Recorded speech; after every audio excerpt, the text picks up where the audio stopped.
আম্রচুরি জাম্রচুরি ভাদ্র মাসে ধান্য চুরি, মন্দস্থানে রাত্রি যাপন, মদ্যপান আর কুকড়া ভক্ষণ, হক্কল পাপ বিমোচন। গঙ্গা গঙ্গা।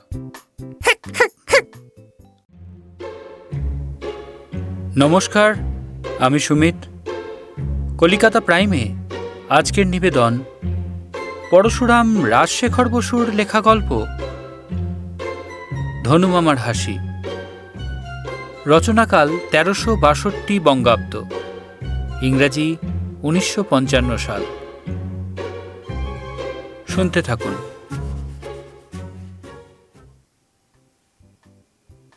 ভোলানাথ ছিল আমাদের ক্লাসের ছেলেদের সর্দার। তার বয়স সকলের চাইতে বেশি। পরপর ৩ বছর ফেল করে ক্লাস 9-এ স্থায়ী হয়ে আছে। তার সঙ্গেই আমার বেশি ভাব ছিল। আমাদের শহরটা বড় নয়, মোটে একটা সিনেমা।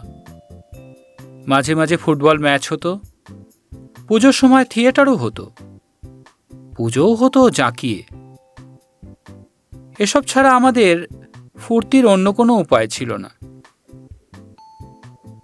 একদিন হেডমাস্টার বললেন, কাল শনিবার ছুটির পর তোরা থাকবি। স্বামী বোমপ্রকাশজি এসেছেন, তার লেকচার শুনবি। নীরস হিন্দি বক্তৃতা শোনবার আগ্রহ আমাদের ছিল না, কিন্তু খোলা মাঠে দল বেঁধে বসাতে একটা মজা আছে। বোমপ্রকাশ ১ ঘন্টা ধরে সদুপদেশ দিলেন। চুরি, মিথ্যা কথা, অবাধ্যতা প্রভৃতি কুকর্মের পরিণাম, পাপের শাস্তি, পুণ্যের পুরস্কার প্রভৃতি সম্বন্ধে অনেক কথা বলে পরিশেষে একটি মন্ত্র সর্বদা আমাদের ইয়াদ রাখতে বললেন। নেকি করনা और বদি ছোড়না, অর্থাৎ ভালো কাজ করবে আর মন্দ কাজ ছাড়বে। বক্তৃতা শেষ হলে আমরা সকলে খুব হাততালি দিলাম। ভোলা আমার পাশেই বসেছিল। হঠাৎ সে খ্যাঁক খ্যাঁক করে বিশ্রী রকম হেসে উঠল। আমি বললাম, ও কি রে? ভোলা বলল, একটু হেসে নিলাম। এই নতুন হাসিটা প্র্যাকটিস করছি, ধনু মামার কাছে শিখেছি। ধনু মামা? সে আবার কে? আরে আমার দিদিমার পিসে মশাই, ধনঞ্জয় দত্ত। খুব বুড়ো মানুষ, মা তাকে বলে ধনু দাদা, তাই তিনি আমার মামা হন। 10 দিন হলো এসেছেন, আমাদের বাড়িতেই বরাবর থাকবেন। চমৎকার হাসেন ধনু মামা, কিন্তু বেশি নয়, খুব যখন ফুর্তি হয় তখন। তোর তা শেখবার কি দরকার? ও নতুন বিদ্যে শিখতে হয় রে। তুইও তো মুখে 2 আঙুল পুড়ে সিটি বাজানো শিখছিস। আমার হাসিটা এখনো ঠিক হচ্ছে না, সুরদুরস্ত হতে 1 সাতেক লাগবে। চল না আমাদের বাড়ি, ধনু মামার হাসি শুনে আসবি। একটা 4 পয়সা দামের ছোট খাতা কিনে নে।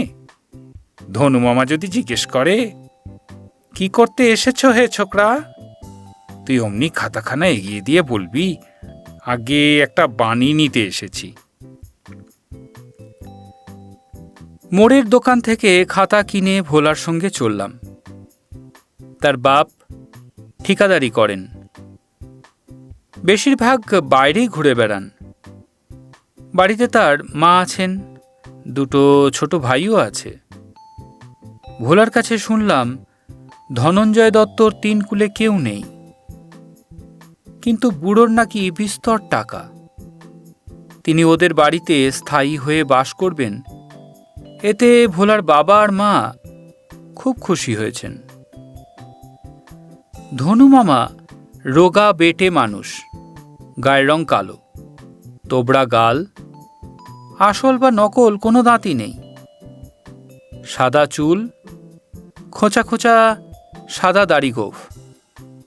বোধ হয় 7 দিন নাপিতের হাত পড়েনি। তার শোবার ঘরে তক্তপোষে উবু হয়ে বসে হুঁকো টানছেন। ধোঁয়ায় ভরে গেছে ঘরটা। আমি প্রণাম করে পায়ের ধুলো নিলাম। ভোলা পরিচয় দিল। এ আমার বন্ধু রামেশ্বর, এক ক্লাসেই পড়ি।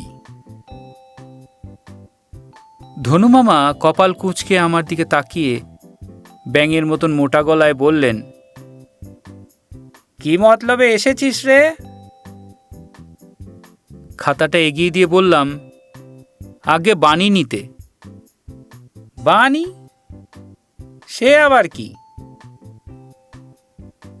ভোলা আমার হয়ে উত্তর দিল, হ্যাঁ, বাণী জানেন না? সদুপদেশ আর কি, যাতে এর আখেরে ভালো হয় সেরকম কিছু কথা আপনার কাছে চাচ্ছে। ধনুমামার ঠোঁটে একটু হাসি ফুটে উঠল। বললেন, মন দিয়ে লেখাপড়া শিখিবে, সদা সত্য কথা কহিবে, চুরি করিবে না, এইসব তো? আমি বললাম, আগে হ্যাঁ, ওই রকমই যা হোক কিছু। ধনুমামা বললেন, রাত্রিরে ভালো দেখতে পাই না, হাতও কাঁপে। একটা কবিতা বলছি, তুই লিখে নে, নিচে আমি দস্তখত করে দেব। লেখ। পরের ধন লইবে না, তাহাতে বিপদ, চোরের ধন লইতে পারো অতি নিরাপদ। অদ্ভুত বাণী শুনে আমি হাঁ করে তার মুখের দিকে চেয়ে রইলাম। ধনুমামা বললেন, কি রে, পছন্দ হলো না বুঝি? ভয়ে ভয়ে বললাম, আপনি ঠাট্টা করছেন স্যার?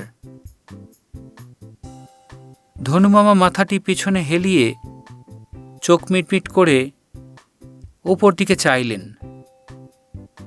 তার বদনমণ্ডলের সবটা কুঁচকে গেল এবং তাতে যেন তরঙ্গ উঠতে লাগল। তারপর মুখ থেকে বিকট হাসির আওয়াজ বেরুল। আমার গায়ে ঠেলা দিয়ে ভোলা চুপি চুপি বলল, শুনলি তো? ধনুমামা বললেন, এই ভোলা, একে আমার কাছে এনেছিস কেন রে? এ তো দেখছি ভালো ছেলে, তোর মতন বখাটে নয়। আমার কথা শুনলে এর স্বভাব বিগড়ে যাবে। ভোলা বলল, আপনি জানেন না ধনুমামা, এই রামেশ্বর হচ্ছে ওয়েট ক্যাট, মানে ভিজে বিড়াল। আপনি নির্ভয়ে একে উপদেশ দিতে পারেন। ধনুমামা বললেন, উপদেশ তো তোরা বিস্তর শুনেছিস, আমি আর বেশি কি বলবো। তবে যেটুকু আমি আবিষ্কার করেছি তা তো ওকে বলেই দিলাম। সাহস পেয়ে আমি বললাম, কি করে আবিষ্কার করলেন বলুন না মামাবাবু। প্রসন্ন মুখে ধনুমামা বললেন, জানতে চাস? আচ্ছা বলছি। তোরা তো সোজা স্কুল থেকে এসেছিস, জল টল তো কিছুই খাসনি। ওরে ভোলা, তোর মায়ের কাছ থেকে পয়সা চেয়ে নিয়ে চট করে তিতু ময়রার দোকান থেকে 1 পো গজা আর 1 পো জিলিপি কিনে নিয়ে আয়। ভোলা খাবার আনতে গেল। ধনুমামা আমাকে বললেন, খাবার আসুক, তোরা খেতে খেতে আমার গল্প শুনবি। ততক্ষণ বরং তুই আমার পাটা টিপে দে। আমি ধনুমামার পদসেবা করতে লাগলাম। একটু পরেই ভোলা খাবারের ঠোঙা নিয়ে এলো। বাড়ির ভেতর থেকে 2 গেলাস জলও আনলো। ধনুমামা বললেন, খেতে লেগে যা তোরা। না না, আমার জন্য রাখতে হবে না, আমিও সব খাই। গজায় কামড় দিয়ে আমি বললাম, এইবার বলুন মামাবাবু। ধনুমামা বললেন, দেখ, যা বলবো তা ঠিক তত্ত্ব কথা নয়, আর কেউ হলে এসব রহস্য প্রকাশ করত না। কিন্তু আমি কারোর তোয়াক্কা করি না। বয়স বিস্তর হয়েছে, ডাক্তার বলেছে রক্তের চাপ 240 থেকে হঠাৎ 140-এ নেমেছে। লক্ষণ ভালো নয়। বেশ বুঝছি, শিগগির একদিন মুখ থুবড়ে পড়ে মরব। ফাদার কনফেসর কাকে বলে জানিস? যে পাদ্রির কাছে খ্রিস্টানরা মাঝে মাঝে নিজের কুকর্ম স্বীকার করে মন হালকা করে, তাকেই বলে। ভোলা বলল, গল্প শুনেছি। গেঁয়লোক গঙ্গা স্নানে এসেছে, পুরুত তাকে মন্ত্র পড়াচ্ছে। আম্রচুরি জাম্রচুরি, ভাদ্র মাসে ধান্য চুরি, মন্দস্থানে রাত্রি যাপন, মদ্যপান আর কুকড়া ভক্ষণ, হক্কল পাপ বিমোচন, গঙ্গা গঙ্গা। সেই রকম নাকি? হ্যাঁ, আজ তোরাই আমার ফাদার কনফেসর। আমার ইতিহাসটা বলছি, শোন। অনেক বছর আগেকার কথা। তখন আমার বয়স 18-19। নাম ছিল হাবুল চন্দ্র। লেখাপড়া বেশি শিখিনি, অবস্থা খুব খারাপ। বাড়িতে মা ছাড়া কেউ ছিল না। মারা যাবার আগের দিন মা বললেন, বাবা হাবুল, এই পাড়া গাঁয়ে বেকার বসে থাকিসনি। দহরমগঞ্জে তোর কাকার কাছে যাবি, যা হোক একটা হিল্লে লাগিয়ে দেবেন। মা মারা গেলেন। দহরমগঞ্জে গেলাম, বেশ বড় জায়গা। কাকা ওখানকার মস্ত কারবারি গয়াপ্রসাদ প্রয়াগ দাসের ফার্মে চালান লিখতেন। এই ফার্মের পত্তন করেছিলেন গয়াপ্রসাদ। তিনি গত হলে তার ছেলে প্রয়াগ দাস মালিক হন। আমি যখন ওখানে যাই তখন প্রয়াগ দাসের বয়স আন্দাজ 50। গুটি কতক নাবালক ছেলে মেয়ে আছে, দ্বিতীয় পক্ষের একটি স্ত্রীও আছে। প্রয়াগ দাস বাতে পঙ্গু হয়ে প্রায় বিছানাতেই শুয়ে থাকেন। অগত্যা তার খুড়তুতো ভাই বৃদ্ধিচাঁদকে ম্যানেজার করে ব্যবসা চালাবার সমস্ত ভার দিয়েছেন। বৃদ্ধিচাঁদের বয়স প্রায় 30, নিঃসন্তান। স্ত্রী গত হলে আর বিয়েও করেননি। সে সময় আমার চেহারাটি এমন মর্কটের মতন ছিল না, বেশ নাদুস নুদুস, বেটে গড়ন, ফুলো ফুলো গাল, একটু বোকা বোকা ভাব। দেখতে যেন 14-15 বছরের ছেলে। লোকে বলতো এই হাবুলটা হচ্ছে হাবাগোবা। আমি মনে মনে হাসতাম আর যতটা পারি বোকা সেজে থাকতাম। তাতে লাভও হতো, লোকে আমাকে বিশ্বাস করত। অনেক সময় আমার সামনে গুপ্ত কথা বলে বসত। আমার কাকা আমাকে বৃদ্ধিচাঁদের কাছে নিয়ে গিয়ে হাত জোর করে বললেন, হুজুর, আপনাদের আশ্রয়ে বুড়ো হয়ে গেছি, আমি আর কদিন, দয়া করে আমার ভাইপো এই হাবুলচন্দরকে যা হয় একটা কাজ দিন। বৃদ্ধিচাঁদ আমার মুখের দিকে চেয়ে একটু হাসলেন, তারপর পিঠে একটা কিল মেরে বললেন, আরে হাব্বু, তুই তো বোরা পাগল আছিস, কোন কাম করবি? আচ্ছা, এখন থেকে তোকে 5 টাকা মাইনে দেব। আমার খাস আর দালি হয়ে ইধার উধার চিঠি নিয়ে যাবি, পারবি তো? আমি খুব ঘাড় দুলিয়ে বললাম, জি হুজুর, পারব। তখনই আরদালির পদে বহাল হয়ে গেলাম। বৃদ্ধিচাঁদ শৌখিন লোক, তাকিয়ায় ঠেস দিয়ে গদিতে বসতেন না। টেবিল চেয়ার আলমারি দিয়ে তারা অফিস ঘর সাজিয়েছিলেন। ঘণ্টা বাজিয়ে আমাকে ডাকতেন। আমার কাজ খুব হালকা। বৃদ্ধিচাঁদের খাস কামরার দরজার পাশে একটা টুলে বসে থাকতাম, তার ছোটোখাটো ফরমাস খাটতাম। মাঝে মাঝে তার চিঠি বিলি করতাম। চিঠি বইবার জন্য তিনি আমাকে একটা ক্যাম্বিসের ব্যাগ দিয়েছিলেন। হাবাগোবা মনে করে সবাই আমাকে ঠাট্টা করত।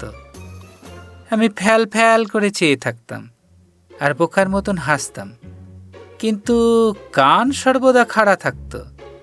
গুজগুজ ফিসফিস করে কে কি বলছে সব মন দিয়ে শুনতাম। ক্রমশ আমার কানে এলো, বৃদ্ধিচাঁদ খুব দুঃখর কাজের লোক।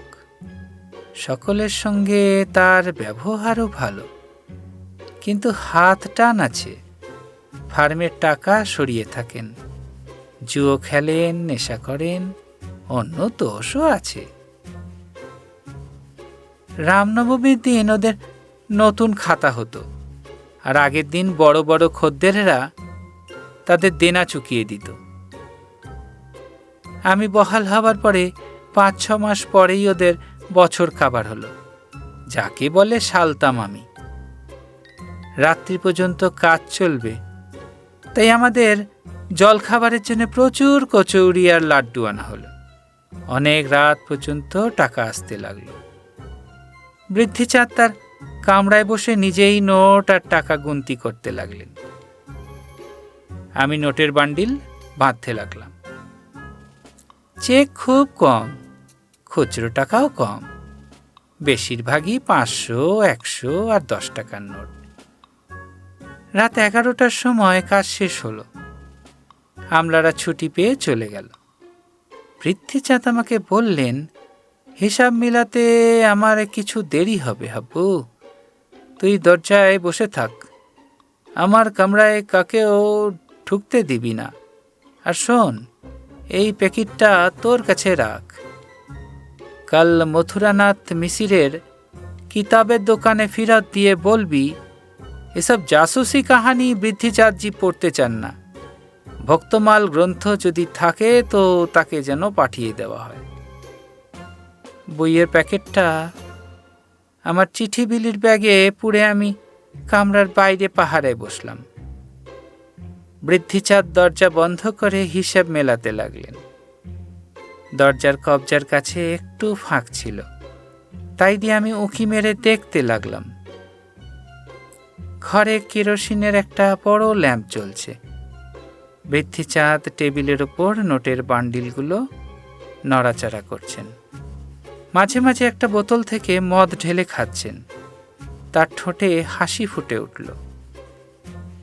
একটু পরেই খ্যাক খ্যাক শব্দ বার হলো, যেন খ্যাক শেয়াল ডাকছে। তিনি চেক আর খুচরো টাকা লোহার আলমারিতে বন্ধ করলেন, আর সমস্ত নোটের গোছা একসঙ্গে খবর কাগজে জড়িয়ে সরু দড়ি দিয়ে বাঁধলেন। তারপর পাশের ঘর থেকে একটা ছোট স্টিল ট্রাঙ্ক এনে মেঝেতে রেখে খুললেন। তাতে কাপড় চোপড় রয়েছে। ঠিক এই সময় আফিস ঘরের সামনে রাস্তায় একটা ঘোড়ার গাড়ি এসে দাঁড়ালো। সইস চেঁচিয়ে আমাকে বলল, এই হাব্বু, মাইজি এসেছেন, বৃদ্ধিচাঁদজিকে জলদি আসতে বল। মাইজি হচ্ছেন কারবারের মালিক প্রয়াগ দাসের দ্বিতীয় পক্ষের স্ত্রী। বৃদ্ধিচাঁদ যাকে ভাবিজি অর্থাৎ বৌদিদি বলেন। আমি দরজা একটু ফাঁক করে বললাম, হুজুর, মাইজি এসেছেন, আপনাকে ডাকছেন। বৃদ্ধিচাঁদ বিরক্ত হয়ে বললেন, আসবাড়ার সময় পেলেন না, এত রাত্রে টাকা চাইতে এসেছেন, কাজের সময় যত সব বখেরা। আমাকে তো এখনই রওনা হতে হবে, ট্রেনের টাইম হয়ে এলো। হাব্বু, তুই ঘরের দরজা ভেজিয়ে দিয়ে ভিতরে বসে থাক, কেউ যেন না ঢোকে। আমি ভাবিজিকে বিদায় করে এখনই আসছি। বৃদ্ধিচাঁদ তার তোরঙ্গের কাপড়ের মধ্যে নোটের বান্ডিলটা গুঁজে দিলেন। ডালা বন্ধ করতে পারলেন না, একটু উঁচু হয়ে রইল। আমাকে বললেন, হাব্বু, তুই তোরঙ্গের উপরে বসে থাক, আমি তুরন্ত আসছি। বৃদ্ধিচাঁদ বেরিয়ে যেতেই সিদ্ধিদাতা গণেশ আমাকে বুদ্ধি দিলেন। তাড়াতাড়ি তোরঙ্গ থেকে নোটের বান্ডিলটা বার করে আমার ব্যাগে পুরে নিলাম, আর ব্যাগে যে বইয়ের প্যাকেট ছিল তা তোরঙ্গে গুজে দিলাম।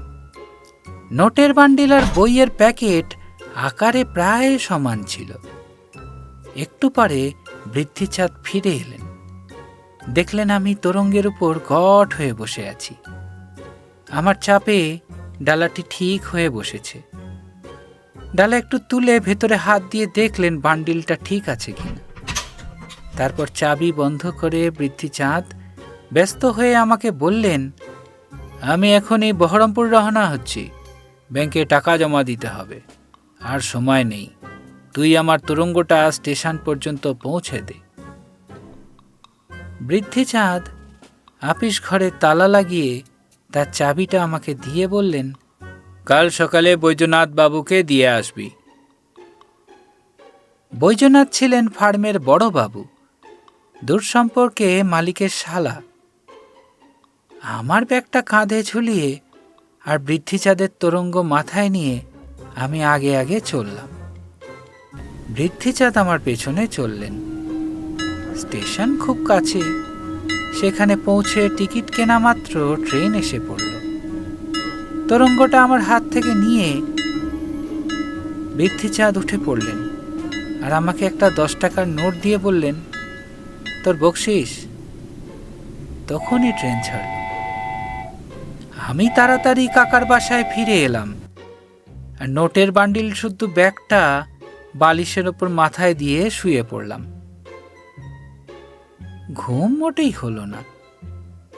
বৃদ্ধিচাঁদের হাসিটা ছিল ছোঁয়াচে। সমস্ত রাত জেগে খ্যাক খ্যাক খ্যাক খ্যাক করে হাসতে লাগলাম। আমার একটা তোবড়া টিনের তোরঙ্গ ছিল, তাতেই সর্বস্ব থাকত। সকালে সেই তোরঙ্গে নোটের বান্ডিল রেখে বৈদ্যনাথ বাবুর বাড়ি গিয়ে তাকে আপিসের চাবি দিলাম। বৃদ্ধিচাঁদ বহরমপুর গেছে শুনে তিনি বললেন, বহুত তাজ্জব কি বাত। তখনই তিনি প্রয়াগ দাসের কাছে গেলেন। বেলা 10টা নাগাদ হই হই কাণ্ড। সমস্ত শহরে রটে গেল বৃদ্ধিচাঁদ বিস্তর টাকা নিয়ে পালিয়েছেন। ফার্মের আপিস পুলিশে ঘেরাও করেছে। প্রয়াগ দাসের 2জন উকিলও সেখানে গেছেন। আমি কাকাকে বললাম, আমার মনিব তো ফেরার, এখানে থেকে কি করব, কলকাতায় গিয়ে কাজের চেষ্টা করি গিয়ে। কাকার তখন বুদ্ধি লোপ পেয়েছে, কিছুই বললেন না। আমি আমার তোরঙ্গ নিয়ে কলকাতায় চলে গেলাম। শুনেছিলাম 2-1 দিন পরে পুলিশ আমাকে সাক্ষী তলব করেছিল, কিন্তু আমি তখন নাগালের বাইরে। এর পরের কথা খুব সংক্ষেপে বলছি। কলকাতায় পৌঁছেই নামটা বদলে ধনঞ্জয় করলাম। যে হোটেলে উঠলাম 2 দিন পরে সেখানেই বাজার সরকারের চাকরি জুটে গেল। তার জন্য অবশ্য 50 টাকা জামানত দিতে হয়েছিল। ভোলা বলল, ধনু মামা, আসল কথাই তো আপনি বললেন না। কত টাকা সরিয়েছিলেন? এখন পর্যন্ত ঠিক করে গুনতে পারিনি। খাজাঞ্চির কাজ তো আমার জানা নেই। একবার গুনে হলো 1.5 লাখের কাছাকাছি, আর একবার হলো 14,000 কম, আর একবার 30,000 বেশি। ভাবলাম দত্তর, ঠিক করে জেনে কি হবে, টাকা তো ব্যাংকে দিচ্ছি না, আমার কাছেই থাকবে। তারপর রোজগারের চেষ্টায় লেগে গেলাম। সেসব বৈষয়িক কথা তোদের ভালো লাগবে না।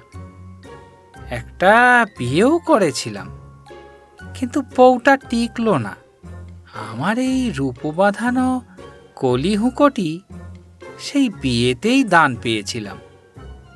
50 বছর ধরে অনেক রকম ব্যবসা করেছি, তেজারতিও করেছি, রোজগার মন্দ হয়নি। আমার বাবুগিরি আর বদখেয়াল ছিল না, তাই পুঁজির টাকা খরচ হয়নি, বরং একটু বেড়েই গেছে।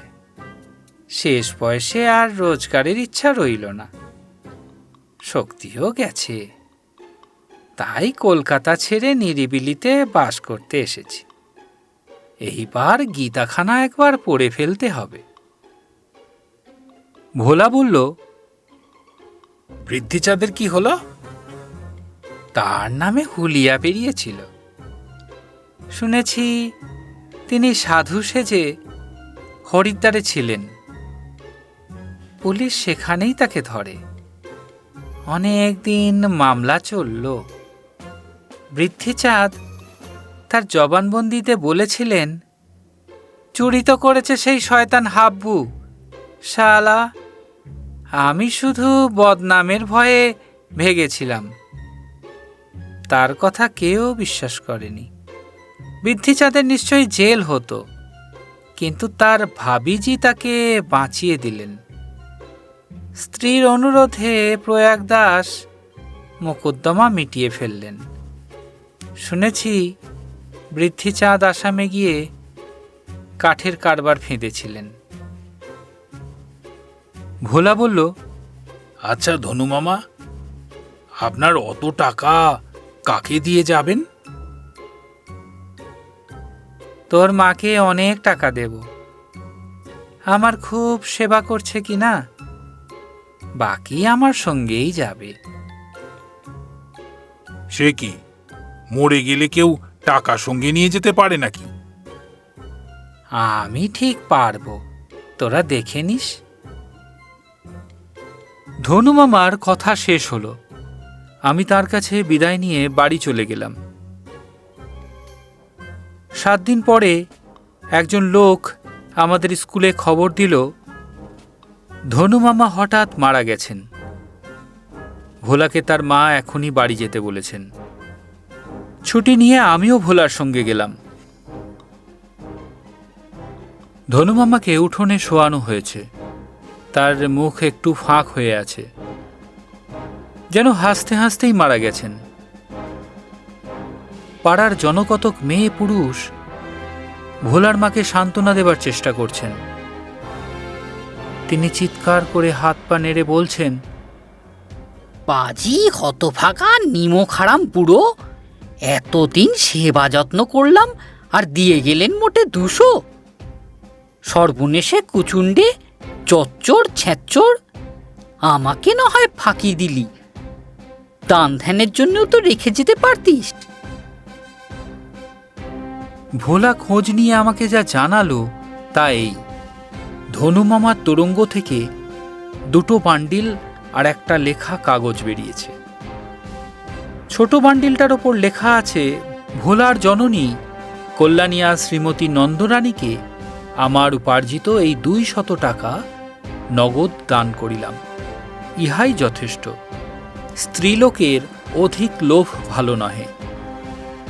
বড় বান্ডিলের ওপর লেখা আছে, খুলিবে না, ইহা আমার দৈবলব্ধ নিজস্ব ধন, যেমন আছে তেমনি আমার চিতায় দিবে।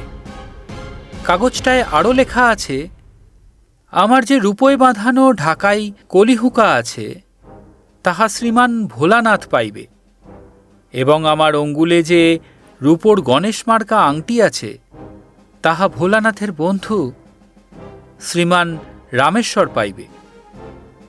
ভোলার মা কিন্তু ধনু মামার অন্তিম ইচ্ছা পালন করেননি। বড় বান্ডিলটাও খুলে দেখেছেন। তাতে বিস্তর নোট আছে বটে, কিন্তু তার দাম 1 পয়সাও নয়। সমস্ত কাঁচি দিয়ে কুচি কুচি করে কাটা। তার দৈবলব্ধ ধনের অপব্যবহার যাতে না হয়, ধনুমামা তার পাকা ব্যবস্থা করে গেছেন। ভোলার মা সেই নোটের কুচি ঝেঁটিয়ে ফেলে দিলেন। হুঁকোটি ভোলার ভোগে লাগেনি। তার মা আছড়ে ভেঙে ফেলে রূপোর পাত খুলে নিলেন। কিন্তু আমাকে বঞ্চিত করেননি। গণেশ মার্কার উপর আংটিটা আমাকে দিয়েছিলেন। ধনুমামার সেই স্মৃতিচিহ্ন আমি সযত্নে রেখেছি। ধনুমামার পার্থিব শরীরের সাথে সাথে ধনুমামার গল্পও শেষ হল। আর সেই বিখ্যাত হাসিটাও শোনা যাবে না। ধনুমামা সারা জীবন সকলকে ফাঁকি দিয়ে গেছেন, মৃত্যুর পরও ফাঁকি দিয়ে গেলেন। গল্প ভালো লাগলে অবশ্যই দু কথা লিখে জানাবেন, বড় আনন্দ পাব।